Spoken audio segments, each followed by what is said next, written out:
बिस्मिल्लाहिर्रहमानिर्रहीम। आज हम बनाएंगे गुड़ वाली चाय। एक पाव दूध ले लिया है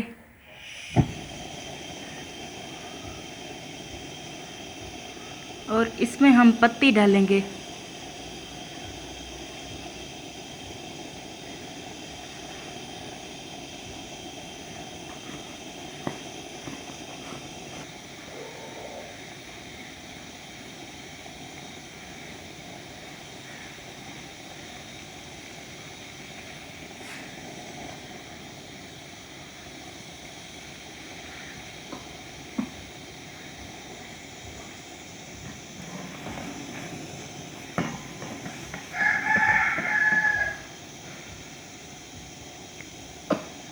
अब चाय उबल रही है, इसमें हम गुड़ डालेंगे।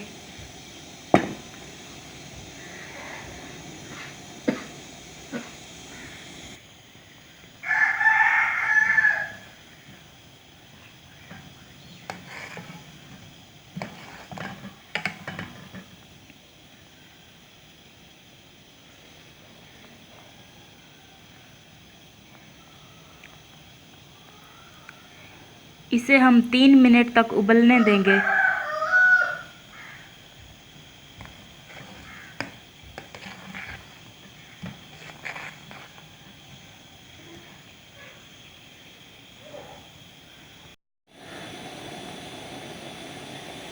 अब 3 मिनट हो चुके हैं।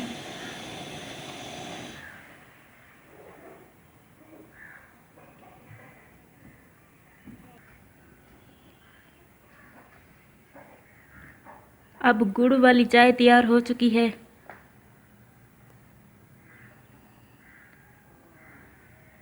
अगर आपको ये वीडियो अच्छी लगी हो तो हमारे चैनल को सब्सक्राइब ज़रूर करें।